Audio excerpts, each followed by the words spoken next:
Voter ಕಾರ್ಡ್ಗೆ Aadhaar card link ವಿಚಾರವಾಗಿ ಈಗ ಈ ಕ್ಷಣದ ಅತಿ ದೊಡ್ಡ ಸುದ್ದಿ ಬರ್ತಾ ಇದೆ. ವೋಟರ್ ಕಾರ್ಡ್ಗೆ ಇನ್ನು ಮುಂದೆ ಆಧಾರ್ ಕಾರ್ಡ್ ಲಿಂಕ್ ಇರುತ್ತೆ.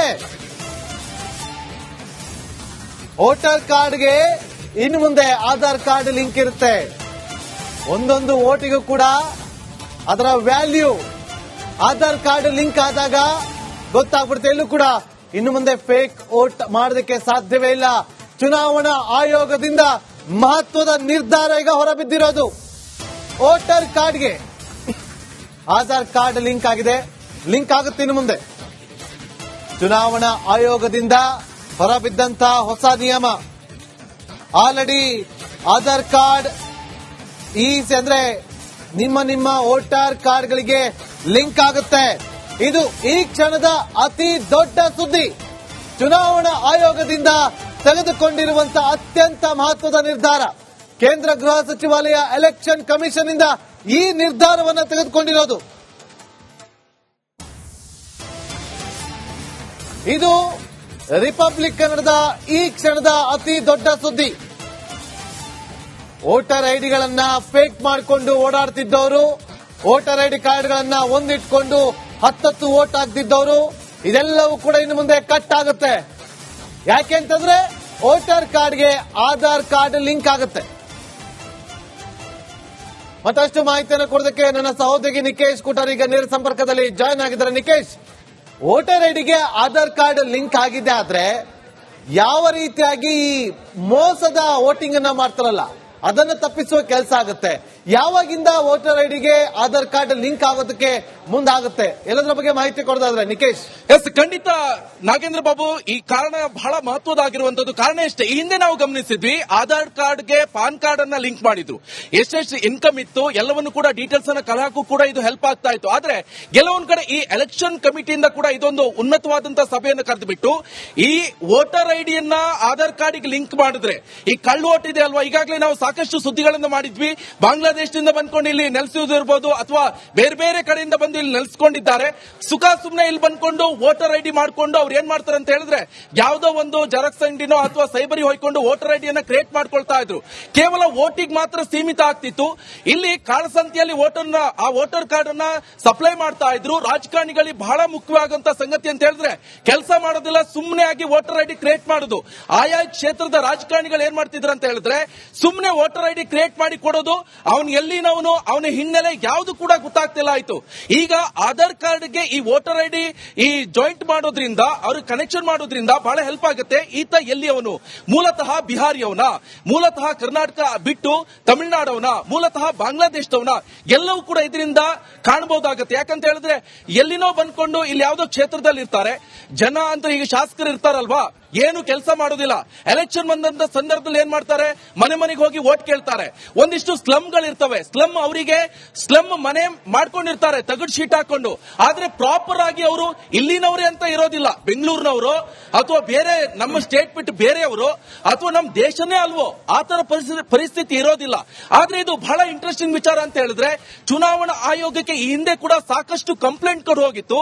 ಸೊ ಎಲ್ಲ ಒಂದ್ ಕಡೆ ಈ ಕಳ್ಳು ಓಟು ಸಿಕ್ಕಾಪಟ್ಟೆ ಬೀಳ್ತಾ ಇತ್ತು ಅಂತ ಹೇಳಿದ್ರೆ ಈಗ ಸಾಕಷ್ಟು ಹಿಂದೆ ಕೂಡ ನೋಡಿದ್ವಿ. ಬೇಕಾಬಿಟ್ಟಿ ವೋಟರ್ ಐಡಿಗಳು ಸಿಗ್ತಾ ಇತ್ತು. ಬೇಕಾಬಿಟ್ಟಿ ವೋಟರ್ ಐಡಿ ಹಿಂದೆ ಕೂಡ ಗಮನಿಸಬೇಕಂತ ಹೇಳಿದ್ರೆ ಈ ರೇಷನ್ ಕಾರ್ಡ್ ಯಾವ ರೀತಿಯಾಗಿ ಸಿಗ್ತಾ ಇದೆಯಲ್ಲ, ಸುಮ್ಮನೆ BPL ಕಾರ್ಡ್ ಗಳನ್ನ ಮಾಡಿ ಜನರಿಗೆ ಕೊಡ್ತಾ ಇದ್ರು. ಅದೇ ರೀತಿ ವೋಟರ್ ಐಡಿ ಕೂಡ ಸಾಮಾನ್ಯವಾಗಿ ನಾವು ಸುಮಾರು ಬ್ಲಾಕ್ ಆಗಿ ಸಿಗ್ತಾ ಇರೋದನ್ನು ಕೂಡ ನೋಡ್ತಾ ಇದ್ವಿ. ಆದ್ರೆ ನಿಕೇಶ್ ನೋಡಿ, ಪ್ರಮುಖವಾಗಿ ಈಗ ನೀವ್ ಹೇಳ್ತಾ ಇದ್ರಿ ಪಾನ್ ಕಾರ್ಡ್ ಲಿಂಕ್ ಮಾಡೋದು ಒಂದು ಕಡೆ, ಪಾನ್ ಕಾರ್ಡ್ ಲಿಂಕ್ ಅನ್ನ ಮಾಡಿದ್ರು. ಆ ವೋಟರ್ ಐಡಿಯಲ್ಲಿ ಇರುವಂತಹ ಒಂದು ಆಸ್ತಿ ಪಾಸ್ತಿಗಳ ಬಗ್ಗೆ ವ್ಯಾಲ್ಯೂಯೇಷನ್ಗೆ ಬಹಳ ಅನುಕೂಲಕರವಾಗ್ತಾ ಇತ್ತು ಅಂತೇಳಿ. ಆದ್ರೆ ಈಗ ಇಲ್ಲಿಗಲ್ ವೋಟಿಂಗ್ ಮಾಡೋದಕ್ಕೆ ಬ್ರೇಕ್ ಹಾಕೋದಕ್ಕೆ ಇದೊಂದು ಮಹತ್ವದ ನಿರ್ಧಾರ ಅಂದ್ರೂ ಕೂಡ ತಪ್ಪಾಗೋದಿಲ್ಲ ನಿಕೇಶ್. ಎಸ್, 100% ಇಲ್ಲಿಗಲ್ ವೋಟ್ ಏನ್ ಬೀಳ್ತಾ ಇತ್ತಲ್ವಾ, ಅದನ್ನ ತಡೆಗಟ್ಟುವಂತ ನಿಟ್ಟಿನಲ್ಲಿ ಬಹಳ ಬಲಿಷ್ಠವಾದಂತ ಕ್ರಮವನ್ನು ತೆಗೆದುಕೊಳ್ಳುವಂತ ನಿಟ್ಟಿನಲ್ಲಿ ಚುನಾವಣಾ ಆಯೋಗ ಈಗ ಮುಂದಾಗಿರುವಂತದ್ದು. ಎಷ್ಟು ಇಲ್ಲಿಗಲ್ ವೋಟ್ ಬೀಳ್ತಾ ಇದೆ ಅವೆಲ್ಲವೂ ಕೂಡ ಇದು ಹೆಲ್ಪ್ ಆಗ್ತಾ ಇರುವಂತದ್ದು. ಯಾಕಂತ ಹೇಳಿದ್ರೆ ನಾನು ಈಗಲೇ ಹೇಳಿದ್ದೀನಿ, ಬೇರೆ ರಾಜ್ಯ ಇರ್ಬೋದು, ಬೇರೆ ಸ್ಟೇಟ್ ನವರು ಇಲ್ಲಿ ಬಂದು ನೆಲೆಸಿರ್ತಾರೆ, ಸ್ಲಮ್ಗಳಲ್ಲಿ ಇರ್ತಾರೆ, ಇಲ್ಲಿ ಏನೋ ಕೆಲ್ಸಕ್ಕಂತ ಬಂದಿರ್ತಾರೆ. ಆದ್ರೆ ನೆಲೆಸಿರುವಂತದ್ದು ಇಲ್ಲಿ ಬೆಂಗಳೂರಿನಲ್ಲಿ. ಅವ್ರು ಆಕ್ಚುಲಿ ಪ್ರಾಪರ್ ನಮ್ಮ ಏರಿಯಾದವ್ರು ಅಲ್ಲ. ಅಂದ್ರೆ ನಮ್ಮ ರಾಜ್ಯದವರೇ ಅಲ್ಲ, ಬೇರೆ ರಾಜ್ಯದವರಾಗಿರ್ತಾರೆ. ಆದ್ರೆ ಕರ್ನಾಟಕ ಎಲೆಕ್ಷನ್ ಸಂದರ್ಭದಲ್ಲಿ ಏನಾಗುತ್ತೆ ಅಂತ ಹೇಳಿದ್ರೆ ಅವರು ಇಲ್ಲಿ ವೋಟ್ ಹಾಕ್ತಾರೆ, ಆದ್ರೆ ವೋಟರ್ ಐಡಿ ಸಪ್ಲೈ ಆಗ್ತಾ ಇದೆ. ಅದು ಒಂದಿಷ್ಟು ರಾಜಕಾರಣಿಗಳು, ಭ್ರಷ್ಟಾಚಾರಿಗಳು ಇದ್ದೇ ಇರ್ತಾರೆ ರಾಜಕಾರಣಿಗಳು. ಸೊ ಅವರು ಮಾಡಿಕೊಡೋದು ಈ ಸೈಬರ್ ಮುಖಾಂತರ ಎನ್ನುವಂಥದ್ದು ಕೂಡ ಮೇಲ್ನೋಟಕ್ಕೆ ಸಾಬೀತಾಗಿರುವಂತದ್ದು. ರೇಷನ್ ಕಾರ್ಡ್ ಯಾವ ರೀತಿಯಾಗಿ 4.5 ಲಕ್ಷ ಈ ಕಳ್ಳ ರೇಷನ್ ಕಾರ್ಡ್ ಮಾಡಿಕೊಟ್ಟಿದ್ರು BPL ಜನರನ್ನ ವೋಟಿಗೋಸ್ಕರ ಕನೆಕ್ಷನ್ ಮಾಡುವಂತ ನಿಟ್ಟಿನಲ್ಲಿ ಸೇಮ್ ಟು ಸೇಮ್ ಇದೆ ವೋಟರ್ ಐಡಿನೂ ಕೂಡ ಮಾಡಿಕೊಟ್ಟು ಜನರನ್ನ ಇಲ್ಲಿ ವೋಟ್ ಹಾಕಿಸ್ಕೊಂಡು ತಾವು ಗೆಲ್ಲುವಂತ ನಿಟ್ಟಿನಲ್ಲಿ ಶಾಸಕರು ಪ್ರಯತ್ನ ಪಟ್ಟಿದ್ರು. ಈಗ ಇವೆಲ್ಲವಕ್ಕೂ ಕೂಡ ತಡೆಗಟ್ಟುವಂತ ನಿಟ್ಟಿನಲ್ಲಿ ಚುನಾವಣಾ ಆಯೋಗ ಮಹತ್ವದ ನಿರ್ಧಾರವನ್ನ ತೆಗೆದುಕೊಂಡಿರುವಂತದ್ದು. ಬೇರೆ ಯಾರೋ ಬಂದಿಲ್ವೋ ವೋಟ್ ಹಾಕೋಕ್ಕಾಗಲ್ಲ. ಯಾಕಂತ ಹೇಳಿದ್ರೆ ವೋಟರ್ ಐಡಿನ ಇವರು ಆಧಾರ್ ಕಾರ್ಡ್ ಲಿಂಕ್ ಮಾಡಿದ್ರೆ ಪ್ರಾಪರ್ ಆಧಾರ್ ಕಾರ್ಡ್ ಅಲ್ಲಿ ಡೀಟೇಲ್ ಇರುತ್ತೆ. ಅವನು ವೋಟರ್ ಐಡಿ ಬೆಂಗಳೂರಾಗಿರುತ್ತೆ, ಆದ್ರೆ ಈತನ ಆಧಾರ್ ಕಾರ್ಡ್ ಅಲ್ಲಿ ಬಿಹಾರಿ ಆಗಿರ್ತಾನೆ, ಇಲ್ಲ ರಾಜಸ್ಥಾನದವನಾಗಿರ್ತಾನೆ, ಅಥವಾ ತಮಿಳುನಾಡವನಾಗಿರ್ತಾನೆ, ಅಥವಾ ಕೇರಳದವರಾಗಿರ್ತಾನೆ. ಆದ್ರೆ ಇದನ್ನೆಲ್ಲವೂ ಕೂಡ ಈಗ ತಡೆಗಟ್ಟುವಂತ ನಿಟ್ಟಿನಲ್ಲಿ ಮಹತ್ವದ ನಿರ್ಧಾರಕ್ಕೆ ಕೈ ಹಾಕಿರುವಂತದ್ದು ಚುನಾವಣಾ ಆಯೋಗ. Okay, thank you Nikesh. ನೋಡಿ, ಒಂದಷ್ಟು ಮಾಹಿತಿಗಳು ಸಿಗ್ತಾ ಇದೆ ಇಲ್ಲಿ. ನೋಡಿ, ಈ ಒಂದು ನಿರ್ಧಾರಕ್ಕೆ ಬಂದಿರೋದು ಸುಪ್ರೀಂ ಕೋರ್ಟ್ ನ ಡೈರೆಕ್ಷನ್ ನಲ್ಲಿ, ಜೊತೆಗೆ ಟೆಕ್ನಿಕಲ್ ಕನ್ಸಲ್ಟೇಷನ್ಸ್ ಜೊತೆಯಲ್ಲಿ ಈ ಒಂದು ನಿರ್ಧಾರಕ್ಕೆ ಬಂದಿರೋದು ಈಗ ಈ ಕ್ಷಣಕ್ಕೆ ಸಿಗ್ತಾ ಇರುವಂತ ಮಾಹಿತಿ. ನೋಡಿ, ಅತಿ ಶೀಘ್ರದಲ್ಲೇ ವೋಟರ್ ಐಡಿಗಳಿಗೆ ಆಧಾರ್ ಕಾರ್ಡ್ ಲಿಂಕ್ ಆಗುತ್ತೆ. ನೋಡಿ, ಅದಕ್ಕೋಸ್ಕರ ಎಲ್ಲಾ ರೀತಿಯಾದಂತಹ ಒಂದಷ್ಟು ಸಿದ್ಧತೆಗಳನ್ನ ಕೂಡ ಮಾಡಿಕೊಳ್ಳಲಾಗ್ತಾ ಇದೆ. ಇವತ್ತು ಯೂನಿಯನ್ ಹೋಮ್ ಸೆಕ್ರೆಟರಿ, ಅದೇ ರೀತಿಯಾಗಿ ಲಾ ಮಿನಿಸ್ಟರ್, ಜೊತೆಗೆ ಚುನಾವಣಾ ಆಯೋಗ ಎಲ್ಲರೂ ಕೂಡ ಒಂದು ಮೀಟಿಂಗ್ ಅನ್ನ ಮಾಡಿ ಈ ಒಂದು ಮಹತ್ವದ ನಿರ್ಧಾರವನ್ನ ತೆಗೆದುಕೊಂಡಿರೋದು ಈಗ ಸಿಗ್ತಾ ಇರುವಂತಹ ಅಪ್ಡೇಟ್. ಆದಷ್ಟು ಬೇಗ ವೋಟರ್ ಐಡಿಗೆ ಆಧಾರ್ ಕಾರ್ಡ್ ಲಿಂಕ್ ಆಗುತ್ತೆ. ಆ ಮೂಲಕ ವೋಟರ್ ಕಾರ್ಡ್ಗೆ ಆಧಾರ್ ಕಾರ್ಡ್ ಲಿಂಕ್ ವಿಚಾರವಾಗಿ ಈಗ ಈ ಕ್ಷಣದ ಅತಿ ದೊಡ್ಡ ಸುದ್ದಿ ಬರ್ತಾ ಇದೆ. ವೋಟರ್ ಕಾರ್ಡ್ಗೆ ಇನ್ನು ಮುಂದೆ ಆಧಾರ್ ಕಾರ್ಡ್ ಲಿಂಕ್ ಇರುತ್ತೆ. ವೋಟರ್ ಕಾರ್ಡ್ಗೆ ಇನ್ನು ಮುಂದೆ ಆಧಾರ್ ಕಾರ್ಡ್ ಲಿಂಕ್ ಇರುತ್ತೆ. ಒಂದೊಂದು ವೋಟಿಗೂ ಕೂಡ ಅದರ ವ್ಯಾಲ್ಯೂ ಆಧಾರ್ ಕಾರ್ಡ್ ಲಿಂಕ್ ಆದಾಗ ಗೊತ್ತಾಗ್ಬಿಡುತ್ತೆ. ಎಲ್ಲೂ ಕೂಡ ಇನ್ನು ಮುಂದೆ ಫೇಕ್ ವೋಟ್ ಮಾಡೋದಕ್ಕೆ ಸಾಧ್ಯವೇ ಇಲ್ಲ. ಚುನಾವಣಾ ಆಯೋಗದಿಂದ ಮಹತ್ವದ ನಿರ್ಧಾರ ಈಗ ಹೊರಬಿದ್ದಿರೋದು. ವೋಟರ್ ಕಾರ್ಡ್ಗೆ ಆಧಾರ್ ಕಾರ್ಡ್ ಲಿಂಕ್ ಆಗಿದೆ, ಲಿಂಕ್ ಆಗುತ್ತೆ ಇನ್ನು ಮುಂದೆ. ಚುನಾವಣಾ ಆಯೋಗದಿಂದ ಹೊರಬಿದ್ದಂತಹ ಹೊಸ ನಿಯಮ. ಆಲ್ರೆಡಿ ಆಧಾರ್ ಕಾರ್ಡ್ ಅಂದ್ರೆ ನಿಮ್ಮ ವೋಟರ್ ಕಾರ್ಡ್ಗಳಿಗೆ ಲಿಂಕ್ ಆಗುತ್ತೆ. ಇದು ಈ ಕ್ಷಣದ ಅತಿ ದೊಡ್ಡ ಸುದ್ದಿ. ಚುನಾವಣಾ ಆಯೋಗದಿಂದ ತೆಗೆದುಕೊಂಡಿರುವಂತಹ ಅತ್ಯಂತ ಮಹತ್ವದ ನಿರ್ಧಾರ. ಕೇಂದ್ರ ಗೃಹ ಸಚಿವಾಲಯ ಎಲೆಕ್ಷನ್ ಕಮಿಷನ್ ಇಂದ ಈ ನಿರ್ಧಾರವನ್ನು ತೆಗೆದುಕೊಂಡಿರೋದು. ಇದು ರಿಪಬ್ಲಿಕ್ ಕನ್ನಡದ ಈ ಕ್ಷಣದ ಅತಿ ದೊಡ್ಡ ಸುದ್ದಿ. ವೋಟರ್ ಐಡಿಗಳನ್ನ ಫೇಕ್ ಮಾಡಿಕೊಂಡು ಓಡಾಡ್ತಿದ್ದವರು, ವೋಟರ್ ಐಡಿ ಕಾರ್ಡ್ಗಳನ್ನ ಒಂದಿಟ್ಕೊಂಡು 10 ವೋಟ್ ಹಾಕ್ತಿದ್ದವರು, ಇದೆಲ್ಲವೂ ಕೂಡ ಇನ್ನು ಮುಂದೆ ಕಟ್ ಆಗುತ್ತೆ. ಯಾಕೆಂತಂದ್ರೆ ವೋಟರ್ ಕಾರ್ಡ್ಗೆ ಆಧಾರ್ ಕಾರ್ಡ್ ಲಿಂಕ್ ಆಗುತ್ತೆ. ಮತ್ತಷ್ಟು ಮಾಹಿತಿಯನ್ನು ಕೊಡೋದಕ್ಕೆ ನನ್ನ ಸಹೋದರಿ ನಿಕೇಶ್ ಕುಟಾರ್ ಈಗ ನೇರ ಸಂಪರ್ಕದಲ್ಲಿ ಜಾಯ್ನ್ ಆಗಿದ್ದಾರೆ. ನಿಕೇಶ್, ವೋಟರ್ ಐಡಿಗೆ ಆಧಾರ್ ಕಾರ್ಡ್ ಲಿಂಕ್ ಆಗಿದೆ, ಆದ್ರೆ ಯಾವ ರೀತಿಯಾಗಿ ಈ ಮೋಸದ ವೋಟಿಂಗ್ ಅನ್ನ ಮಾಡ್ತಾರಲ್ಲ ಅದನ್ನು ತಪ್ಪಿಸುವ ಕೆಲಸ ಆಗುತ್ತೆ? ಯಾವಾಗಿಂದ ವೋಟರ್ ಐಡಿಗೆ ಆಧಾರ್ ಕಾರ್ಡ್ ಲಿಂಕ್ ಆಗೋದಕ್ಕೆ ಮುಂದಾಗುತ್ತೆ? ಎಲ್ಲದರ ಬಗ್ಗೆ ಮಾಹಿತಿ ಕೊಡೋದಾದ್ರೆ ನಿಕೇಶ್. ಎಸ್, ಖಂಡಿತ ನಾಗೇಂದ್ರ ಬಾಬು, ಈ ಕಾರಣ ಬಹಳ ಮಹತ್ವದಾಗಿರುವಂತದ್ದು. ಕಾರಣ ಎಷ್ಟೇ, ಈ ಹಿಂದೆ ನಾವು ಗಮನಿಸಿದ್ವಿ, ಆಧಾರ್ ಕಾರ್ಡ್ಗೆ ಪಾನ್ ಕಾರ್ಡ್ ಅನ್ನ ಲಿಂಕ್ ಮಾಡಿದ್ರು. ಎಷ್ಟೆಷ್ಟು ಇನ್ಕಮ್ ಇತ್ತು ಎಲ್ಲವನ್ನು ಕೂಡ ಡೀಟೇಲ್ಸ್ ಅನ್ನ ಕಳಹಾಕು ಕೂಡ ಇದು ಹೆಲ್ಪ್ ಆಗ್ತಾ ಇತ್ತು. ಆದ್ರೆ ಕೆಲವೊಂದ್ ಕಡೆ ಈ ಎಲೆಕ್ಷನ್ ಕಮಿಟಿಯಿಂದ ಕೂಡ ಇದೊಂದು ಉನ್ನತವಾದಂತಹ ಸಭೆಯನ್ನು ಕರೆದುಬಿಟ್ಟು ಈ ವೋಟರ್ ಐಡಿಯನ್ನ ಆಧಾರ್ ಕಾರ್ಡ್ ಲಿಂಕ್ ಮಾಡಿದ್ರೆ ಈ ಕಳ್ಳ ವೋಟ್ ಇದೆ ಅಲ್ವಾ, ಈಗಾಗಲೇ ನಾವು ಸಾಕಷ್ಟು ಸುದ್ದಿಗಳನ್ನು ಮಾಡಿದ್ವಿ. ಬಾಂಗ್ಲಾದೇಶದಿಂದ ಬಂದ್ಕೊಂಡು ಇಲ್ಲಿ ನೆಲೆಸಿರುವುದು ಅಥವಾ ಬೇರೆ ಬೇರೆ ಕಡೆಯಿಂದ ಬಂದು ಇಲ್ಲಿ ನೆಲೆಸ್ಕೊಂಡಿದ್ದಾರೆ. ಸುಖ ಸುಮ್ನೆ ಇಲ್ಲಿ ಬಂದ್ಕೊಂಡು ವೋಟರ್ ಐಡಿ ಮಾಡ್ಕೊಂಡು ಅವ್ರು ಏನ್ ಮಾಡ್ತಾರೆ ಅಂತ ಹೇಳಿದ್ರೆ ಯಾವುದೋ ಒಂದು ಜೆರಾಕ್ಸ್ ಅಂಗಡಿನೋ ಅಥವಾ ಸೈಬರಿ ಹೋಯ್ಕೊಂಡು ವೋಟರ್ ಐಡಿಯನ್ನ ಕ್ರಿಯೇಟ್ ಮಾಡ್ಕೊಳ್ತಾ ಇದ್ರು. ಕೇವಲ ವೋಟಿಗೆ ಮಾತ್ರ ಸೀಮಿತ ಆಗ್ತಿತ್ತು. ಇಲ್ಲಿ ಕಾಳಸಂತೆಯಲ್ಲಿ ಆ ವೋಟರ್ ಕಾರ್ಡ್ ಅನ್ನ ಸಪ್ಲೈ ಮಾಡ್ತಾ ಇದ್ರು. ರಾಜಕಾರಣಿಗಳಿಗೆ ಬಹಳ ಮುಖ್ಯವಾದಂತ ಸಂಗತಿ ಅಂತ ಹೇಳಿದ್ರೆ ಕೆಲಸ ಮಾಡೋದಿಲ್ಲ, ಸುಮ್ಮನೆ ಆಗಿ ವೋಟರ್ ಐಡಿ ಕ್ರಿಯೇಟ್ ಮಾಡೋದು. ಆಯಾ ಕ್ಷೇತ್ರದ ರಾಜಕಾರಣಿಗಳು ಏನ್ ಮಾಡ್ತಿದ್ರು ಅಂತ ಹೇಳಿದ್ರೆ ಸುಮ್ಮನೆ ವೋಟರ್ ಐಡಿ ಕ್ರಿಯೇಟ್ ಮಾಡಿ ಕೊಡೋದು, ಅವನ ಅವನು ಎಲ್ಲಿನವನು, ಅವನ ಹಿನ್ನೆಲೆ ಯಾವುದು ಕೂಡ ಗೊತ್ತಾಗ್ತಿಲ್ಲ ಆಯ್ತು.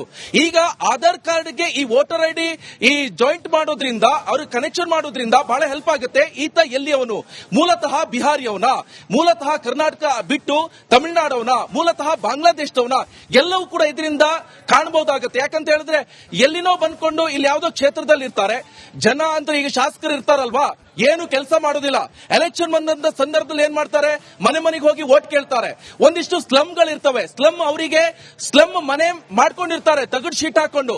ಆದ್ರೆ ಪ್ರಾಪರ್ ಆಗಿ ಅವರು ಇಲ್ಲಿನವರೇ ಅಂತ ಇರೋದಿಲ್ಲ, ಬೆಂಗಳೂರಿನವರು ಅಥವಾ ಬೇರೆ ನಮ್ಮ ಸ್ಟೇಟ್ ಬಿಟ್ಟು ಬೇರೆಯವರು ಅಥವಾ ನಮ್ಮ ದೇಶನೇ ಅಲ್ವೋ, ಆತರ ಪರಿಸ್ಥಿತಿ ಇರೋದಿಲ್ಲ. ಆದ್ರೆ ಇದು ಬಹಳ ಇಂಟ್ರೆಸ್ಟಿಂಗ್ ವಿಚಾರ ಅಂತ ಹೇಳಿದ್ರೆ, ಚುನಾವಣಾ ಆಯೋಗಕ್ಕೆ ಈ ಹಿಂದೆ ಕೂಡ ಸಾಕಷ್ಟು ಕಂಪ್ಲೇಂಟ್ ಕೊಡು ಹೋಗಿತ್ತು. ಸೊ ಎಲ್ಲ ಒಂದ್ ಕಡೆ ಈ ಕಳ್ಳು ಓಟು ಸಿಕ್ಕಾಪಟ್ಟೆ ಬೀಳ್ತಾ ಇತ್ತು ಅಂತ ಹೇಳಿದ್ರೆ, ಈಗ ಸಾಕಷ್ಟು ಹಿಂದೆ ಕೂಡ ನೋಡಿದ್ವಿ, ಬೇಕಾಬಿಟ್ಟಿ ವೋಟರ್ ಐಡಿಗಳು ಸಿಗ್ತಾ ಇತ್ತು. ಬೇಕಾಬಿಟ್ಟಿ ವೋಟರ್ ಐಡಿ ಹಿಂದೆ ಕೂಡ ಗಮನಿಸಬೇಕಂತ ಹೇಳಿದ್ರೆ, ಈ ರೇಷನ್ ಕಾರ್ಡ್ ಯಾವ ರೀತಿಯಾಗಿ ಸಿಗ್ತಾ ಇದೆಯಲ್ಲ, ಸುಮ್ಮನೆ BPL ಕಾರ್ಡ್ ಗಳನ್ನ ಮಾಡಿ ಜನರಿಗೆ ಕೊಡ್ತಾ ಇದ್ರು. ಅದೇ ರೀತಿ ವೋಟರ್ ಐಡಿಗಳು ಕೂಡ ಸಾಮಾನ್ಯವಾಗಿ ನಾವು ಸುಮಾರು ಬ್ಲಾಕ್ ಆಗಿ ಸಿಗ್ತಾ ಇರೋದನ್ನು ಕೂಡ ನೋಡ್ತಾ ಇದ್ವಿ. ಆದ್ರೆ ನಿಖೇಶ್ ನೋಡಿ, ಪ್ರಮುಖವಾಗಿ ಈಗ ನೀವ್ ಹೇಳ್ತಾ ಇದ್ರಿ ಪಾನ್ ಕಾರ್ಡ್ ಲಿಂಕ್ ಮಾಡೋದು ಒಂದು ಕಡೆ, ಪಾನ್ ಕಾರ್ಡ್ ಲಿಂಕ್ ಅನ್ನ ಮಾಡಿದ್ರು. ಆ ವೋಟರ್ ಐಡಿಯಲ್ಲಿ ಇರುವಂತಹ ಒಂದು ಆಸ್ತಿ ಪಾಸ್ತಿಗಳ ಬಗ್ಗೆ ವ್ಯಾಲ್ಯೂಯೇಷನ್ಗೆ ಬಹಳ ಅನುಕೂಲಕರವಾಗ್ತಾ ಇತ್ತು ಅಂತೇಳಿ. ಆದ್ರೆ ಈಗ ಇಲ್ಲಿಗಲ್ ವೋಟಿಂಗ್ ಮಾಡೋದಕ್ಕೆ ಬ್ರೇಕ್ ಹಾಕೋದಕ್ಕೆ ಇದೊಂದು ಮಹತ್ವದ ನಿರ್ಧಾರ ಅಂತೂ ಕೂಡ ತಪ್ಪಾಗೋದಿಲ್ಲ ನಿಖೇಶ್. ಎಸ್, 100% ಇಲ್ಲಿಗಲ್ ವೋಟ್ ಏನ್ ಬೀಳ್ತಾ ಇತ್ತಲ್ವಾ, ಅದನ್ನ ತಡೆಗಟ್ಟುವಂತ ನಿಟ್ಟಿನಲ್ಲಿ ಬಹಳ ಬಲಿಷ್ಠವಾದಂತ ಕ್ರಮವನ್ನು ತೆಗೆದುಕೊಳ್ಳುವಂತ ನಿಟ್ಟಿನಲ್ಲಿ ಚುನಾವಣಾ ಆಯೋಗ ಈಗ ಮುಂದಾಗಿರುವಂತದ್ದು. ಎಷ್ಟು ಇಲ್ಲಿಗಲ್ ವೋಟ್ ಬೀಳ್ತಾ ಇದೆ ಅವೆಲ್ಲವೂ ಕೂಡ ಇದು ಹೆಲ್ಪ್ ಆಗ್ತಾ ಇರುವಂತದ್ದು. ಯಾಕಂತ ಹೇಳಿದ್ರೆ ನಾನು ಈಗಲೇ ಹೇಳಿದ್ದೀನಿ, ಬೇರೆ ರಾಜ್ಯ ಇರ್ಬೋದು, ಬೇರೆ ಸ್ಟೇಟ್ ನವರು ಇಲ್ಲಿ ಬಂದು ನೆಲೆಸಿರ್ತಾರೆ, ಸ್ಲಮ್ಗಳಲ್ಲಿ ಇರ್ತಾರೆ, ಇಲ್ಲಿ ಏನೋ ಕೆಲ್ಸಕ್ಕಂತ ಬಂದಿರ್ತಾರೆ. ಆದ್ರೆ ನೆಲೆಸಿರುವಂತದ್ದು ಇಲ್ಲಿ ಬೆಂಗಳೂರಿನಲ್ಲಿ. ಅವ್ರು ಆಕ್ಚುಲಿ ಪ್ರಾಪರ್ ನಮ್ಮ ಏರಿಯಾದವ್ರು ಅಲ್ಲ, ಅಂದ್ರೆ ನಮ್ಮ ರಾಜ್ಯದವರೇ ಅಲ್ಲ, ಬೇರೆ ರಾಜ್ಯದವರಾಗಿರ್ತಾರೆ. ಆದ್ರೆ ಕರ್ನಾಟಕ ಎಲೆಕ್ಷನ್ ಸಂದರ್ಭದಲ್ಲಿ ಏನಾಗುತ್ತೆ ಅಂತ ಹೇಳಿದ್ರೆ, ಅವರು ಇಲ್ಲಿ ವೋಟ್ ಹಾಕ್ತಾರೆ, ಆದ್ರೆ ವೋಟರ್ ಐಡಿ ಸಪ್ಲೈ ಆಗ್ತಾ ಇದೆ. ಅದು ಒಂದಿಷ್ಟು ರಾಜಕಾರಣಿಗಳು, ಭ್ರಷ್ಟಾಚಾರಿಗಳು ಇದ್ದೇ ಇರ್ತಾರೆ ರಾಜಕಾರಣಿಗಳು. ಸೊ ಅವರು ಮಾಡಿಕೊಡೋದು ಈ ಸೈಬರ್ ಮುಖಾಂತರ ಎನ್ನುವಂಥದ್ದು ಕೂಡ ಮೇಲ್ನೋಟಕ್ಕೆ ಸಾಬೀತಾಗಿರುವಂತದ್ದು. ರೇಷನ್ ಕಾರ್ಡ್ ಯಾವ ರೀತಿಯಾಗಿ 4.5 ಲಕ್ಷ ಈ ಕಳ್ಳ ರೇಷನ್ ಕಾರ್ಡ್ ಮಾಡಿಕೊಟ್ಟಿದ್ರು BPL ಜನರನ್ನ ವೋಟಿಗೋಸ್ಕರ ಕನೆಕ್ಷನ್ ಮಾಡುವಂತ ನಿಟ್ಟಿನಲ್ಲಿ ಸೇಮ್ ಟು ಸೇಮ್ ಇದೆ ವೋಟರ್ ಐಡಿನೂ ಕೂಡ ಮಾಡಿಕೊಟ್ಟು ಜನರನ್ನ ಇಲ್ಲಿ ವೋಟ್ ಹಾಕಿಸ್ಕೊಂಡು ತಾವು ಗೆಲ್ಲುವಂತ ನಿಟ್ಟಿನಲ್ಲಿ ಶಾಸಕರು ಪ್ರಯತ್ನ ಪಟ್ಟಿದ್ರು. ಈಗ ಇವೆಲ್ಲವಕ್ಕೂ ಕೂಡ ತಡೆಗಟ್ಟುವಂತ ನಿಟ್ಟಿನಲ್ಲಿ ಚುನಾವಣಾ ಆಯೋಗ ಮಹತ್ವದ ನಿರ್ಧಾರವನ್ನ ತೆಗೆದುಕೊಂಡಿರುವಂತದ್ದು. ಬೇರೆ ಯಾರೋ ಬಂದಿಲ್ವೋ ವೋಟ್ ಹಾಕೋಕ್ಕಾಗಲ್ಲ. ಯಾಕಂತ ಹೇಳಿದ್ರೆ ವೋಟರ್ ಐಡಿನ ಇವರು ಆಧಾರ್ ಕಾರ್ಡ್ ಲಿಂಕ್ ಮಾಡಿದ್ರೆ ಪ್ರಾಪರ್ ಆಧಾರ್ ಕಾರ್ಡ್ ಅಲ್ಲಿ ಡೀಟೇಲ್ ಇರುತ್ತೆ. ಅವನು ವೋಟರ್ ಐಡಿ ಬೆಂಗಳೂರಾಗಿರುತ್ತೆ, ಆದ್ರೆ ಈತನ ಆಧಾರ್ ಕಾರ್ಡ್ ಅಲ್ಲಿ ಬಿಹಾರಿ ಆಗಿರ್ತಾನೆ, ಇಲ್ಲ ರಾಜಸ್ಥಾನದವನಾಗಿರ್ತಾನೆ, ಅಥವಾ ತಮಿಳುನಾಡವನಾಗಿರ್ತಾನೆ, ಅಥವಾ ಕೇರಳದವನಾಗಿರ್ತಾನೆ. ಆದ್ರೆ ಇದನ್ನೆಲ್ಲವೂ ಕೂಡ ಈಗ ತಡೆಗಟ್ಟುವಂತ ನಿಟ್ಟಿನಲ್ಲಿ ಮಹತ್ವದ ನಿರ್ಧಾರಕ್ಕೆ ಕೈ ಹಾಕಿರುವಂತದ್ದು ಚುನಾವಣಾ ಆಯೋಗ. Okay, thank you Nikhesh. ನೋಡಿ, ಒಂದಷ್ಟು ಮಾಹಿತಿಗಳು ಸಿಗ್ತಾ ಇದೆ ಇಲ್ಲಿ. ನೋಡಿ, ಈ ಒಂದು ನಿರ್ಧಾರಕ್ಕೆ ಬಂದಿರೋದು ಸುಪ್ರೀಂ ಕೋರ್ಟ್ ನ ಡೈರೆಕ್ಷನ್ ನಲ್ಲಿ, ಜೊತೆಗೆ ಟೆಕ್ನಿಕಲ್ ಕನ್ಸಲ್ಟೇಷನ್ಸ್ ಜೊತೆಯಲ್ಲಿ ಈ ಒಂದು ನಿರ್ಧಾರಕ್ಕೆ ಬಂದಿರೋದು ಈಗ ಈ ಕ್ಷಣಕ್ಕೆ ಸಿಗ್ತಾ ಇರುವಂತಹ ಮಾಹಿತಿ. ನೋಡಿ, ಅತಿ ಶೀಘ್ರದಲ್ಲೇ ವೋಟರ್ ಐಡಿಗಳಿಗೆ ಆಧಾರ್ ಕಾರ್ಡ್ ಲಿಂಕ್ ಆಗುತ್ತೆ. ನೋಡಿ, ಅದಕ್ಕೋಸ್ಕರ ಎಲ್ಲಾ ರೀತಿಯಾದಂತಹ ಒಂದಷ್ಟು ಸಿದ್ಧತೆಗಳನ್ನ ಕೂಡ ಮಾಡಿಕೊಳ್ಳಲಾಗ್ತಾ ಇದೆ. ಇವತ್ತು ಯೂನಿಯನ್ ಹೋಮ್ ಸೆಕ್ರೆಟರಿ, ಅದೇ ರೀತಿಯಾಗಿ ಲಾ ಮಿನಿಸ್ಟರ್, ಜೊತೆಗೆ ಚುನಾವಣಾ ಆಯೋಗ ಎಲ್ಲರೂ ಕೂಡ ಒಂದು ಮೀಟಿಂಗ್ ಅನ್ನ ಮಾಡಿ ಈ ಒಂದು ಮಹತ್ವದ ನಿರ್ಧಾರವನ್ನ ತೆಗೆದುಕೊಂಡಿರೋದು ಈಗ ಸಿಗ್ತಾ ಇರುವಂತಹ ಅಪ್ಡೇಟ್. ಆದಷ್ಟು ಬೇಗ ವೋಟರ್ ಐಡಿಗೆ ಆಧಾರ್ ಕಾರ್ಡ್ ಲಿಂಕ್ ಆಗುತ್ತೆ. ಆ ಮೂಲಕ